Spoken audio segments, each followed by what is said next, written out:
ஆண்டவருடைய ஆவி என்மேல் உள்ளது, ஏனெனில் அவர் எனக்கு அருள் பொழிவு செய்துள்ளார்.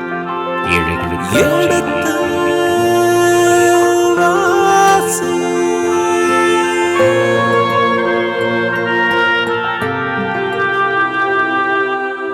எடுத்து வாசி.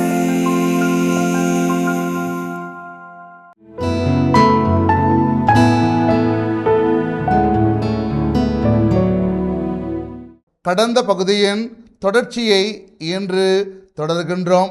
வாருங்கள், இந்த நிகழ்ச்சியை நமக்காக விளக்கங்களோடு தெளிவுபடுத்த இருக்கின்றவர் தந்தை ரேமன் ஜோசப் அவர்களை வரவேற்போம். வணக்கம் தந்தையே. வணக்கம்.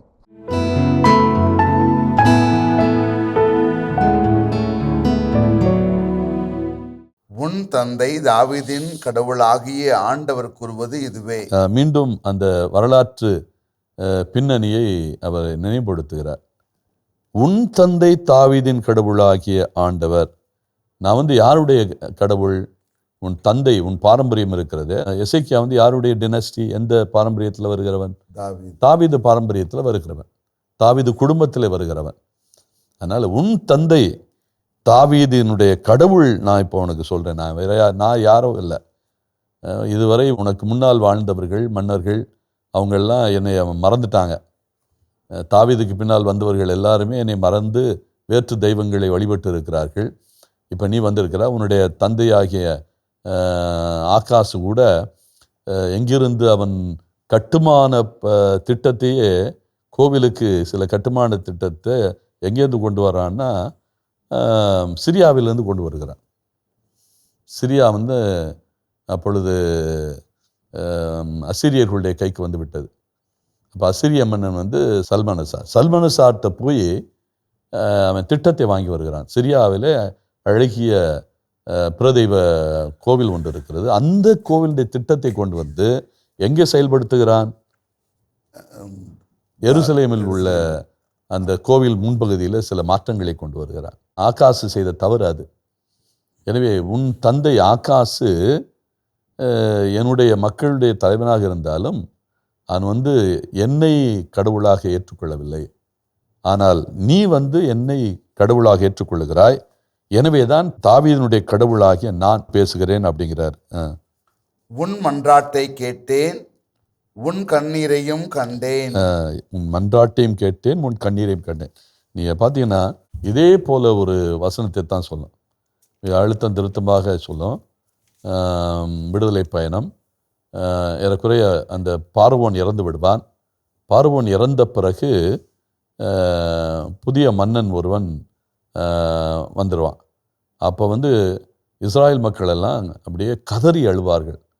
அப்போ அந்த கதறல் ஒலி கேட்ட உடனே யாவே மேலேருந்து கீழே இறங்கி எங்கே போவார்னா மோசே இடத்துல போவார்.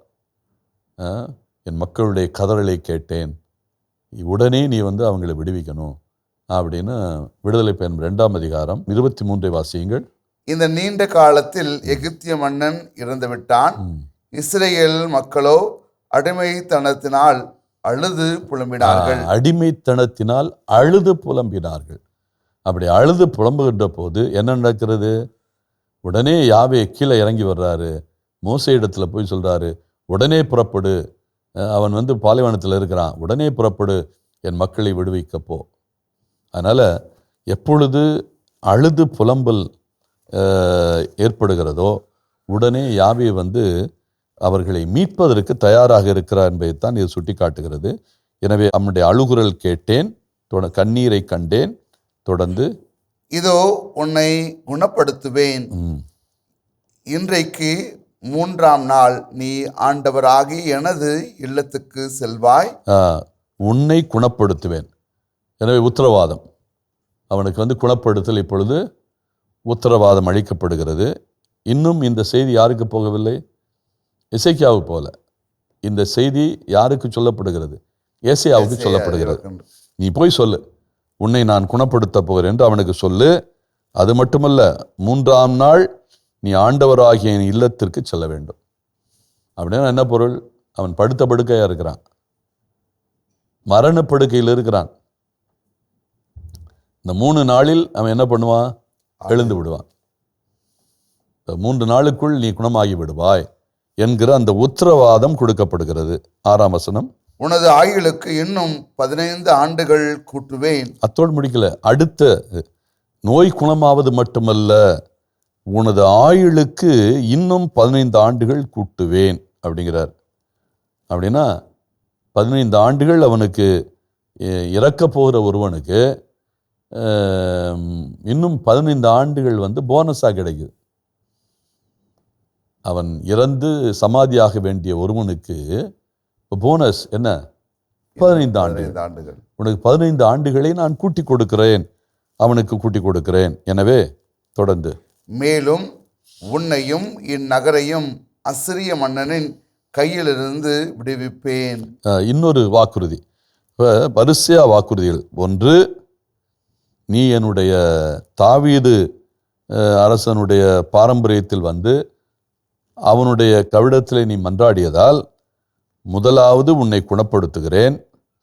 2வது 15 ஆண்டுகள் உனக்கு போனஸாக கொடுக்குறேன். 3வது உன்னையும் இந்நகரையும் அசீரிய மன்னனின் கையினின்று விடுவிப்பேன். அப்படின்னா என்ன பொருள்னா, நம்ம ஏற்கனவே 18ஆம் அதிகாரத்திலும் 19ஆம் அதிகாரத்திலும் எதை பற்றி வாசித்தோம் என்றால், அசீரிய மன்னனுடைய படையெடுப்பு, சனாக்கரிப்பு. அந்த சனாக்கரிப்பு, அவனுடைய படைத்தளபதிகள் 3 பேரை அனுப்புகிறான். அவன் அனுப்பி, நான் உன்னை பணிய வைக்க போகிறேன், நீ எனக்கு பணியணும் அப்படின்னு அவனை நெருக்கடி கொடுக்குறான். கடைசியில்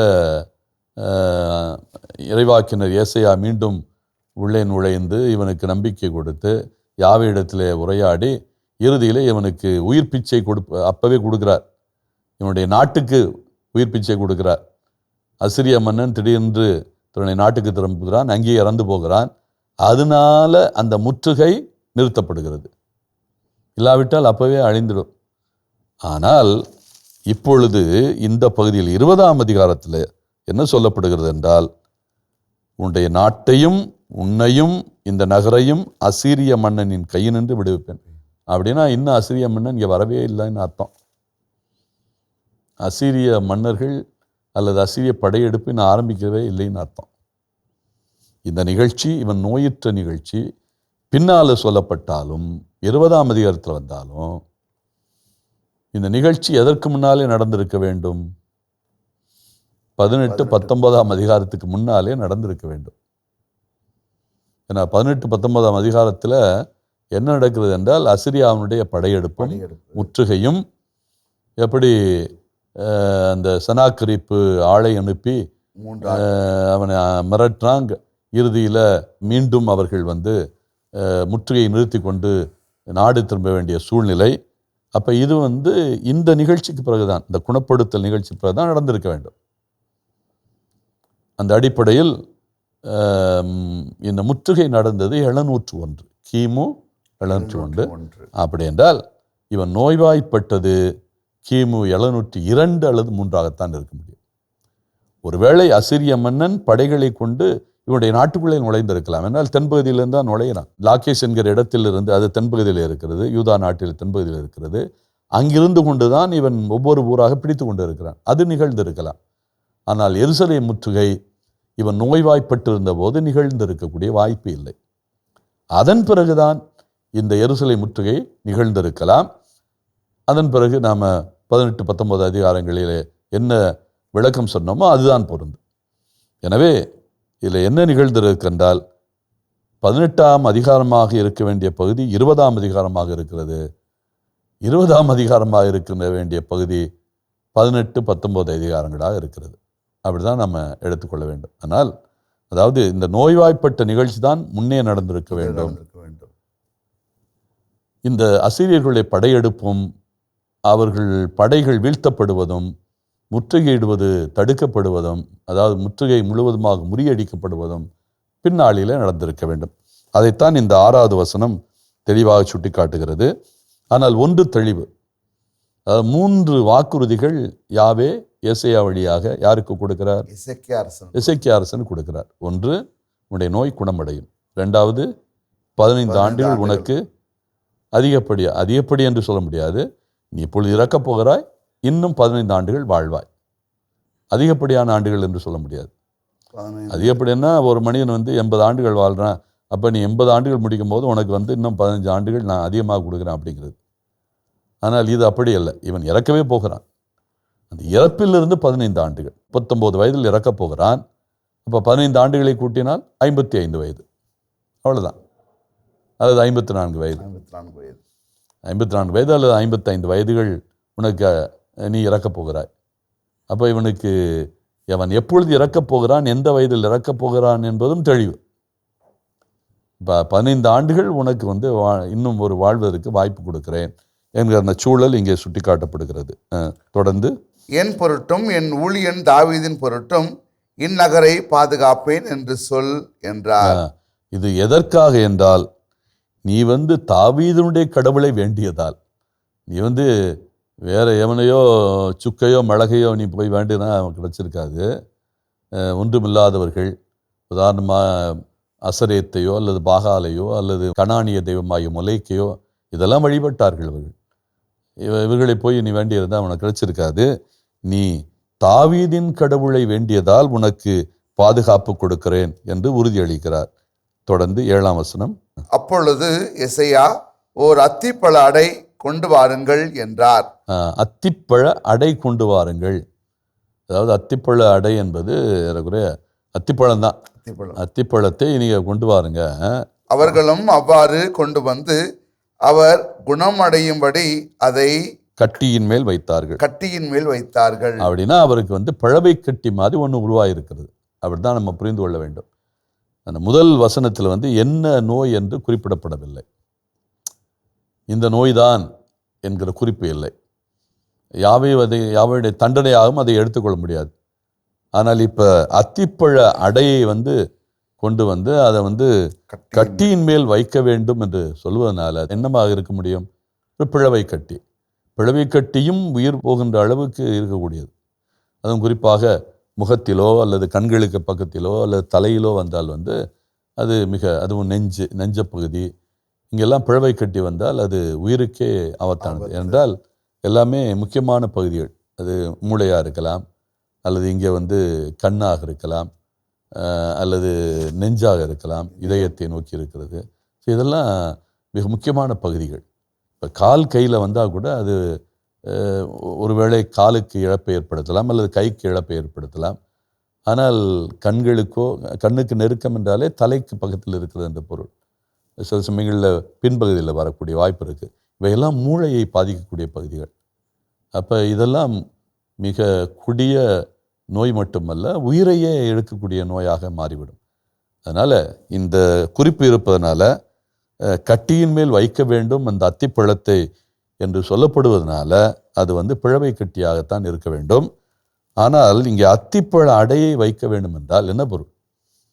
அப்போ அத்திப்பழ அடையை வைப்பதற்கு யாவே எதற்கு? யாவே இதை அத்திப்பழம் குணப்படுத்தியதா அல்லது யாவே குணப்படுத்தினாரா? யாவே குணப்படுத்தினார், அடையாளம். இதில் நம்ம என்ன புரிந்து கொள்ள வேண்டும் என்றால், யாவே மருந்துக்கு எதிரியல். இன்றைக்கி நிறைய பேர் என்ன நினைக்கிறாங்க, கடவுளை நம்புவோம், மருந்தை சாப்பிட வேணாம், மருந்தாக குணப்படுத்துது, கடவுள் தானே நம்ம குணப்படுத்துகிறாரு, அவர் தானே எல்லாம் வல்லவர் அப்படின்னு நாம் சொல்லுவதுண்டு. உண்மைதான், கடவுள் குணப்படுத்தலாம். ஆனால் கடவுள் மருந்துக்கு எதிரி அல்ல. இந்த மருந்து என்பது ஒரு வலி நிவாரணி என்று சொல்லுவார்கள். வலியை குறைக்கக்கூடியதாக இருக்கலாம். ஒருவேளை குணப்படுத்தல் கடவுள் கொடுக்கலாம். அது 3 நாட்களில் இவன் குணமடைய போகிறான். ஆனால் இப்பொழுது இவனுக்கு என்ன பிரச்சனை? அந்த கட்டியினால் ஏற்படுகின்ற வலி. வழக்கமாக இந்த அத்திப்பழம் என்பது வலியை குறைக்கக்கூடிய ஒரு முழுவதுமாக நோயை குணப்படுத்துகின்ற ஒரு மருந்து அல்ல. அது அத்திப்பழம் ஒரு கொடிய நோயை குணப்படுத்துகின்ற மருந்து அல்ல. அதுவும் சாகப்போகிற ஒருவனுடைய நோயை குணப்படுத்துகின்ற மருந்து அல்ல. ஆனால் ஒருவேளை வலியை குறைக்கலாம், அவனுக்கு ஏற்பட்டிருக்கிற அந்த தீரா வலியிலிருந்து விடுதலை கொடுக்கலாம். ஆனால் குணப்படுத்தல் யாரிடமிருந்து வருகிறது? யாவேயிடம். அது சமரக்கல். அது நிச்சயமாக இறைவனுடைய வல்ல செயல். அந்த இறைவனுடைய வல்ல செயலின் அடிப்படையில் தான் இவனுக்கு குணம் கிடைக்கிறது. ஆனால் அதற்காக கடவுள் நானே எல்லாம் பார்த்துக்கிறேன், நீ எதையும் நாடாது என்று சொல்லுபவர் அல்ல. இதிலிருந்து நமக்கு தெரிகிறது மருந்தும் நமக்கு அவசியம்தான். அது இயல்பாக நேச்சுரல் மெடிசன் என்று சொல்லுகிறோம் அல்லவா, இயற்கை மருந்துகள் இவையெல்லாம் நிச்சயமாக நலன் தரக்கூடியவை, பயன்படக்கூடியவை. ஆனால் இவற்றிற்கு நாம் எதிராக செல்ல வேண்டிய அவசியம் இல்லை என்பதைத்தான் இது சுட்டிக்காட்டுகிறது. எனவே அந்த கட்டியின் மீது வைத்தார்கள், உடனே அவனுக்கு குணம் கிடைத்தது என்கிற ஒரு சிந்தனை. இறுதியாக அந்த முதல் பகுதியினுடைய பெரும்பகுதியினுடைய கடைசி பகுதி, எசேக்கியாவுக்கு யாவையின் அடையாளம் 8 முதல் 11. எசேக்கியா எசேயாவை நோக்கி, ஆண்டவர் எனக்கு நலம் அளிப்பார் என்பதற்கும் 3ஆம் நாள் நான் கோவிலுக்கு செல்வேன் என்பதற்கும் அவர் எனக்கு என்ன அடையாளம் கொடுப்பார் என்று கேட்டார். ஆக செய்தி எசேக்கியாவுக்கு சொல்லப்பட்டு விட்டது. இந்த 3 கருத்துக்களும் அவனுக்கு போய் சேர்ந்து விட்டது எசேயா வழியாக. ஒன்று, அவன் குணம் பெறுவான். 2வது, 15 ஆண்டுகள் அவனுக்கு கிடைக்கும் இன்றிலிருந்து. 3வது அவனுடைய ஆட்சி பாதுகாக்கப்படும். அதாவது அசிரியன் படையெடுப்போ அல்லது அசிரியனுடைய தாக்குதலோ முறியடிக்கப்படும் என்கிற உத்தரவாதம் கொடுக்கப்படுகிறது. அதற்கு அடையாளம் ஒன்றை எசேக்கியா கேட்கிறான். இது அடையாளம் கேட்பது என்பது தவறான ஒன்றல்ல. நிச்சயமாக யாவே வழக்கமாகவே அடையாளம் கொடுக்கக்கூடியவர், நீ கேட்காவிட்டால் கூட கொடுப்பவர். இதே எசேக்கியாவுடைய தந்தையினுடைய வாழ்க்கையில் நாம் அதை அறிவோம். அவருடைய தந்தையினுடைய வாழ்க்கை 3 முறை அடையாளம் கொடுக்கிறார். 2வது முறை இவன் நான் அடையாளம் கேட்க மாட்டேன் என்று சொல்லுகிறான். அப்படி இருந்தும் அடையாளத்தை கூட காட்டுகிறார். அடையாளம் என்பது ஒரு மனிதனுடைய நம்பிக்கையை கூட்டுகின்ற ஒரு வழித்துணை. அந்த அடிப்படையில் நான் இப்போ 3ஆம் நாள் எனக்கு குணமடையும் என்று நீர் சொல்லுகிறீர். அதுவும் நான் கோவிலில் யாவே இடத்துல போக வேண்டும். கோவிலுக்கு போதல் என்றால் என்ன பொருள்? பலி கொடுத்தல். எனவே பலி கொடுப்பதற்கு நான் போகலாம் என்கிற பொருள். அதற்கு என்ன உத்தரவாதம்? அதற்கு நீர் என்ன உத்தரவாதமாக எனக்கு சொல்ல போகிறீர்?